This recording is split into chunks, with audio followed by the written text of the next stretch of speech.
स्वागत है आप सभी बच्चों का एक बार फिर से आपके अपने प्यारे से YouTube channel team JSBS academy पर। तो प्यारे बच्चों, हम क्लास 12 के इंपॉर्टेंट टॉपिक को कवर कर रहे हैं जो कि आपके एग्जाम के लिए बहुत ज्यादा इंपॉर्टेंट है। इसके पहले हमने कूलाम के नियम को पढ़ाया था जो कि परीक्षा के दृष्टिकोण से बहुत ज्यादा इंपॉर्टेंट है। तो प्यारे बच्चों, हम ऐसे टॉपिक पढ़ेंगे वन बाय वन करके, जिसमें क्या होगा कि आपको कम समय में अच्छी जानकारी मिलेगी और ये सब जो प्रश्न है आपको पेपर में डायरेक्ट देखने को मिलेंगे। अत लघुत्तरी, ऑब्जेक्टिव, लॉन्ग में सब जगह आपको काम आएंगे। तो चलिए बिना किसी देरी के वीडियो को शुरू करते हैं। चैनल पे नए हैं तो सब्सक्राइब करिएगा, वीडियो को लाइक करिएगा, दोस्तों के पास शेयर करना ना भूलिएगा। तो आज का प्यारा टॉपिक है, हेडिंग डाल लीजिएगा, विद्युत क्षेत्र की तीव्रता, इंटेंसिटी ऑफ इलेक्ट्रिक फील्ड। ठीक है ना, इसको थोड़ा समझते हैं इलेक्ट्रिक फील्ड, क्योंकि ये जो टर्म है विद्युत क्षेत्र की तीव्रता, ये हमको जानना बहुत ही जरूरी है। ठीक है ना, तो देखिए होता क्या है कि जब किसी इलेक्ट्रिक फील्ड में कोई हम चार्ज रखते हैं, आवेश रखते हैं, तो आवेश पर एक क्या होता है प्यारे बच्चों, बल कार्य करता है और उसी बल को ही कहा जाता है विद्युत क्षेत्र की तीव्रता कहा जाता है। क्या कहा जाता है? विद्युत क्षेत्र की तीव्रता कहा जाता है। परिभाषा क्या होती है कि विद्युत क्षेत्र में रखे किसी धन परीक्षण आवेश पर लगने वाले बल को ही हम लोग क्या कहते हैं? विद्युत क्षेत्र की तीव्रता कहते हैं। उस बिंदु पर विद्युत क्षेत्र की तीव्रता कहते हैं। या इस तरह भी आप कह सकते हो कि विद्युत क्षेत्र में रखे धन परीक्षण आवेश पर लगने वाले बल और आवेश के अनुपात को ही हम लोग क्या बोलते हैं? विद्युत क्षेत्र की तीव्रता कहते हैं। यानी यहाँ अगर हम परिभाषा लिखें तो परिभाषा मैं बोल देता हूँ, आप लिख लीजिएगा मन करेगा तो, कि विद्युत क्षेत्र में रखे धन परीक्षण आवेश पर लगने वाले बल को ही उस बिंदु की विद्युत क्षेत्र की तीव्रता कहते हैं। तो आपका फार्मूला ये होता है, E बराबर F अपान क्यू नॉट। ठीक है ना, E बराबर क्या आपका फार्मूला होता है? E बराबर F अपान क्यू नॉट होता है। यहां से भी आप अगर इस फार्मूला आपको पता है तब भी आप इसका क्या करते हैं, डिफिनेशन बना सकते हैं कि विद्युत क्षेत्र में रखे किसी धन परीक्षण आवेश माने क्यू नॉट पर लगने वाले बल और धन परीक्षण आवेश के अनुपात को विद्युत क्षेत्र की क्या बोलते हैं प्यारे बच्चों? तीव्रता कहते हैं। E बराबर F अपान क्यू नॉट। ठीक है ना, अब देखिए आपसे पहले पूछेगा इसके बारे में कि बताओ ये राशि कौन सी है? राशि कौन सी है? E मतलब विद्युत क्षेत्र की तीव्रता, तो राशि कौन सी है? तो याद रखिएगा राशि होती है सदिश। क्या होती है राशि? सदिश। सदिश वे राशि होती हैं जिनमें परिमाण भी होता है और दिशा भी होती है, उन्हें हम क्या कहते हैं? सदिश राशि कहते हैं। तो जो विद्युत क्षेत्र की तीव्रता है, बहुत बार एग्जाम में पूछा गया है कि ये कौन सी राशि है? सदिश राशि है। अगर सदिश राशि है तो इसको हम वेक्टर ई से निरूपित करेंगे। ठीक है ना, क्योंकि जो सदिश राशियां होती है उसके ऊपर हम तीर लगा देते हैं। वेक्टर ई हम इसको लिख सकते हैं। राशि कौन सी होगी? सदिश। अगर सदिश है तो आपसे दिशा भी पूछेगा। क्या पूछेगा आपसे? दिशा पूछेगा, डायरेक्शन पूछेगा। तो दिशा क्या होती है प्यारे बच्चों इसकी? लगने वाले बल की दिशा में, लगने वाले बल की दिशा में इसका क्या होता है प्यारे बच्चों? डायरेक्शन होता है। दिशा क्या होती है? लगने वाले बल की दिशा में। अब एक बात याद रखना, अगर हमारा पॉजिटिव आवेश है, क्या है हमारा? पॉजिटिव आवेश है, तो इसकी दिशा क्या होगी? इसकी दिशा आपकी हो जाएगी लगने वाले बल की दिशा में, लगने वाले बल की दिशा में। और अगर आपका प्लस क्यू, देखो एक चीज याद रखना, पहले हम बता देते फिर से। देखो अगर यहाँ पे कोई पॉजिटिव चार्ज है, क्या है? पॉजिटिव चार्ज है, तो विद्युत क्षेत्र की जो दिशा होगी वो कहाँ होगी? उससे दूर जाएगी। ठीक है ना, और अगर वो क्या है?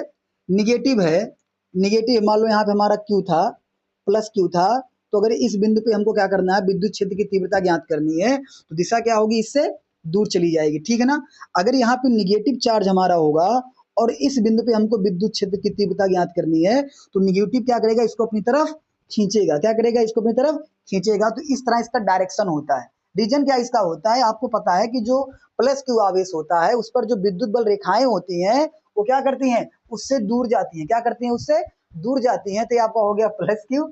और माइनस क्या होता है कि उसकी तरफ क्या करता है भाई? विद्युत बल रेखाएं आती हैं। तो इस तरह आपका होता है। जब हम डेरिवेशन कराएंगे तो आपको बताएंगे। तो दिशा होती है लगने वाले बल एफ की दिशा में होती है। अगर पॉजिटिव चार्ज है तो ई का मान उससे दूर होता है, निगेटिव है तो उसकी ओर होता है। राशि हो गई, दिशा हो गई। अब बात आती है मात्रक की। किसकी बात आती है? मात्रक की। ये प्यारे बच्चों बहुत ही ज्यादा इंपॉर्टेंट है, पेपर में छपने की पूरी संभावना है। मात्रक समझ रहे हैं ना। मात्रक देखो इसका क्या होता है, यहां से देखोगे तो ई बराबर एफ बटे क्यू नॉट। एफ मतलब फोर्स, फोर्स का मात्रक क्या हो गया आपका न्यूटन, क्या हो गया न्यूटन, बटे क्यू का मात्रक क्या हो गया आप कहोगे कुलाम। तो एक इसका मात्रक होता है न्यूटन बटे कुलाम, क्या होता है एक इसका मात्रक न्यूटन बटे कुलाम। इसके तीन मात्रक होते हैं प्यारे बच्चों, न्यूटन बटे कुलाम। किस फार्मूले से निकला आपका, ये निकला है ई बराबर एफ बटे क्यू नॉट से, ठीक है ना। जब आप विभव वाला चैप्टर पढ़ोगे तो वहां पे एक आपका आता है ई बराबर बी अपान एल, ये फार्मूला आपका होता है ई बराबर बी अपान एल। तो वहां से अगर आप निकालोगे इसका मात्रक तो v माने विभवांतर, और विभवांतर का मात्रक क्या हो जाएगा आपका बोल्ट, बोल्ट बोल्ट बटे, और यल का मात्रक क्या आपका हो जाएगा मीटर। तो एक आपका मात्रक होता है बोल्ट बटे मीटर। विद्युत क्षेत्र का मात्रक क्या है न्यूटन बटे कुलाम होता है, दूसरा बोल्ट बटे मीटर, क्योंकि ई बराबर बी अपान एल होता है। एक चीज और जानो कि हम बी को लिख सकते हैं डब्ल्यू बाई क्यू, क्या लिख सकते हैं डब्ल्यू बाई क्यू, माने विभवांतर को हम लिख सकते हैं डब्ल्यू बाई क्यू लिख सकते हैं। डब्ल्यू बराबर नहीं सॉरी बी बराबर डब्ल्यू बाई क्यू। डब्ल्यू मतलब कार्य होता है, कार्य का मात्रक क्या होता है आपका जूल, और क्यू माने आवेश का मात्रक क्या होता है आपका गुलाम होता है, ठीक है ना। अगर हम बोल्ट की जगह पे इसको पुट कर देंगे तो तीसरा मात्रक हमारा आ जाएगा जूल, जूल जूल बटे गुलाम रखेंगे बोल्ट की जगह पे, तो जूल बटे गुलाम इंटू मीटर। तो आपके तीन मात्रक हो गए विद्युत क्षेत्र की तीव्रता के, न्यूटन बटे गुलाम पहला मात्रक, बोल्ट बटे मीटर दूसरा मात्रक, और जूल बटे गुलाम इंटू मीटर तीसरा मात्रक, ठीक है ना। अब प्यारे बच्चों इसकी निकालेंगे हम बीमा, क्या निकालेंगे बीमा निकालेंगे, ठीक है ना। बीमा कैसे निकालेंगे देखिए, तो बीमा इसकी तीन नहीं होगी, बीमा प्यारे बच्चों एक ही होगी, चाहे जिसके सहारे आप निकालोगे बीमा क्या निकल के आएगी इसकी एक ही निकल के आएगी। तो चलो हम बीमा इसकी निकालते हैं। तो देखिए यहाँ पे अगर बीमा निकालेंगे तो लिखेंगे ई की बीमा, ई की बीमा निकालना है बराबर क्या हो जाएगा आपका एफ की बीमा बटे क्यू की बीमा, लिखेंगे एफ की बीमा, एफ की बीमा बटे आवेश क्यू की बीमा, ठीक है ना। तो जो एफ की माने फोर्स की बीमा होती कितनी होती है M L T minus two होती है, क्या होती है आपकी M L T minus two, ये आपकी एफ की बीमा होती है अपान क्यू, क्यू मतलब आवेश, आवेश का आवेश बीमा क्या होती है आपकी एटी, क्या होती है आपकी एटी होती है। बस इसी को आप क्या करना है सॉल्व करना है। एटी को ले जाओ जब आप ऊपर तो हो जाएगा M L T minus two, a force की बीमा हो गई। जब एटी बीमा ऊपर जाएगी तो ए इनवर्स हो जाएगा और टी इनवर्स हो जाएगा, ठीक है ना। अब इसको लिखेंगे तो एम एल, देखिए टी की पावर माइनस टू है, टी की पावर माइनस वन है, तो ये आपका हो जाएगा टी की पावर माइनस का थ्री और ए की पावर माइनस का वन। ये आपकी निकल के आ गई बीमा, बहुत ही ज्यादा इंपॉर्टेंट है ई की बीमा, ठीक है ना। तो ई का पूरा समझ गए आप क्या होता है कि किसी भी विद्युत क्षेत्र में रखे धन परीक्षण आवेश पर लगने वाले बल और उसके आवेश के अनुपात को ही विद्युत क्षेत्र की तीव्रता कहते हैं। राशि कौन सी होती है सदिश होती है, दिशा क्या होती है लगने वाले बल की दिशा में होती है। अगर पॉजिटिव है तो ई का मान दूर जाएगा, निगेटिव है तो उसकी ओर आएगा। और मात्रक कितने इसके होते हैं तीन होते हैं, पहला कौन सा है न्यूटन बटे गुलाम, वोल्ट बटे मीटर, और अगला क्या है जूल बटे गुलाम इंटू मीटर। बीमा हमने निकाली, बीमा क्या निकल के I am L T minus three A minus one, ठीक है ना। अब एक और चीज हम निकालेंगे यहाँ पे कि एकल बिंदु आवेश के कारण विद्युत क्षेत्र की तीव्रता, ठीक है ना। तो इसको हम डिलीट करते हैं, एक बार मिटा देते हैं इसको एक बार। तो अब हम देखेंगे अगली जो है एकल बिंदु आवेश के कारण विद्युत क्षेत्र की, तो चलिए हेडिंग डालिए आप लोग एकल बिंदु आवेश के कारण विद्युत क्षेत्र की तीव्रता, ठीक ना प्यारे बच्चों। तो यहां पे हम क्या करेंगे मान लेते हैं प्यारे बच्चों कि हमारे पास क्या है कुछ दूरी पर, मान लो हमारे पास एकल बिंदु आवेश आपका है क्या है क्यू, ठीक है ना। और क्यू से हमको आर दूरी पर यहाँ पे हमको विद्युत क्षेत्र की क्या बतानी है तीव्रता बतानी कि यहाँ विद्युत क्षेत्र की तीव्रता कितनी होगी, ठीक है ना। तो इसको हम मान लेते हैं हमारा पॉइंट ओ है, ये पॉइंट मान लेते हैं पी है। तो हम क्या करेंगे यहाँ पे हम लोग एक कल्पना करते हैं कि हमारा यहाँ पे धन परीक्षण आवेश क्या रखा है क्यू नॉट रखा, क्या रखा है क्यू नॉट रखा है।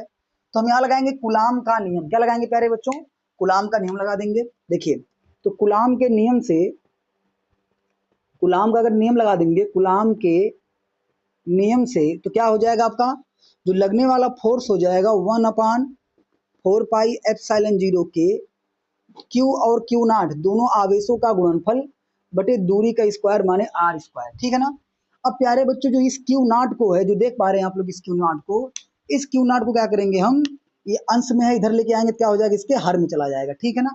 और जैसे हम ऐसा काम करेंगे तो हमारा हो जाएगा एफ बटे क्यू नॉट बराबर 1/4 पाई एप्सिलॉन 0 के क्यू बटे आर स्क्वायर। ठीक है ना।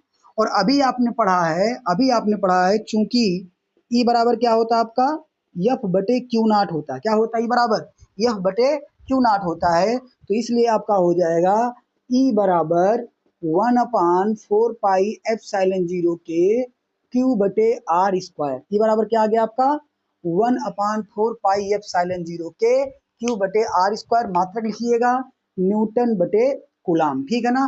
तो एकल बिंदु आवेश के कारण प्यारे बच्चों ये विद्युत क्षेत्र की तीव्रता निकल के आती है ई बराबर 1/4 पाई एप्सिलॉन 0 के क्यू बटे आर स्क्वायर।